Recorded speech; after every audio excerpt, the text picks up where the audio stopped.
creating a full 3D animation in 24 hours. Is that even possible? Well, that is exactly what I asked myself halfway through this project. By the way, the video you're seeing is not my finished animation, but the one I was going to recreate. It's part of a Christmas competition that the sponsor of this video, Pen, is doing, where you can win one of their tablets and up to 2,000 bucks by editing or creating your own version of this animation. But more on that later. The environment was easily the most time-consuming part of the project, if I didn't realize something about it. It feels like I've seen this layout before. Cheers, love. The camel Wait.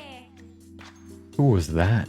Anyway, I found a very similar looking map on the internet. This saved a lot of time, and maybe even the project, to be honest. After revision, Pen actually assured me that the map they've used in the video has been bought off of a website, so it wasn't just copied straight from Overwatch. Now I needed models for the characters. There was never enough time to model them myself, so I found these models on the internet. They were all free, which for some reason I also added as a challenge to this project. To not spend any money on any of the assets I would use. BlendSwap, TurboSquid and Sketchfab are great websites to find free assets. Just make sure to check their license to make sure that the free asset is actually free for what you want to use it for. Looking at these characters, one thing was clear to me, and that is that it's not going to look exactly like the original, but I at least wanted to capture the spirit of it. You could call it the Christmas spirit. It was time to Christmasify the environment, which means a lot of snow, Christmas decoration, and of course, a Christmas tree. There's actually an add-on in Blender that just adds snow on top of whatever surface you select, but it's pretty performance heavy, so I combined that with a procedural snow shader.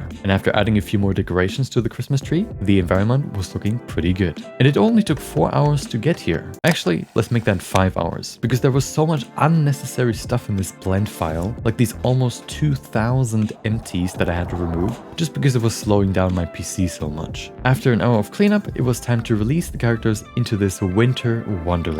But that's when it hit me. The characters had their own rooms, which I had to fully create myself, which means finding even more assets to decorate the rooms with. I decided to model a very rough outline of the room first, so that I can plan out the camera animation and afterwards replace the placeholder cubes with actual furniture. The camera animation was pretty straightforward. First, I placed individual cameras to figure out the best position for them, and then I traced these positions with a single camera that would capture the whole animation. Speaking of animation, that's where this project almost completely died. 13 hours in, I realized that my plan of using free character animations from Mixamo was not gonna work. Almost all scenes require me to animate the characters manually, which takes a lot of time. After finishing the second scene, I realized that this one scene alone took almost an hour, and there were 13 scenes left. After a lot of considering, I decided that I won't give up now. I put on my professional tablet glove and went to work. The glove was part of my collaboration with Pen for this video. They sent me their Artist 24 pen display, which I've used throughout this project. It's only one of the collection of graphics tablets of which you can win one, plus up to $2,000 in cash if you participate in their Christmas event. You can post your submission until the 6th of January, and for the specific rules and conditions, as well as all the prizes and resources, you can find a link to the event site and more in the description. The tablet is actually way bigger than I expected, especially compared to my old DECO LW. I always imagined that using a display tablet is like drawing on paper in terms of control compared to a non-display tablet, and I'm happy that that is actually the case.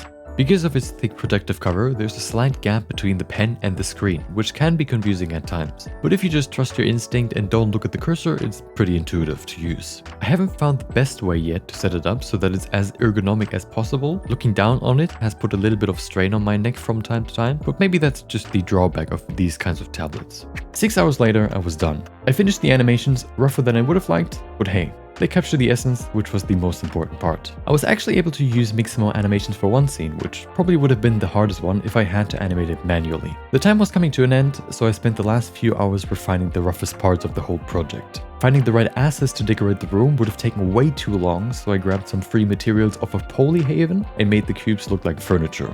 Well, sort of. I also had to create a custom Pen tablet model, which took a while, and after finishing that and adding the Christmas bird flying through the city, the time was officially over. While rendering everything, I was finally able to answer the question. It is possible to create an animation in 24 hours, but the more time you have, the more time you can spend refining the end result. so that it not only represents the essence of what you were trying to convey, but fully shows the extent that you thought it through to in your imagination. There's a lot I would have liked to refine and improve, but I think with the time I had, I recreated the original as well as possible. This project really pushed me in some aspects, something that my last project did on an even larger scale. If you're still here, click on the video on screen and get ready for an even bigger adventure.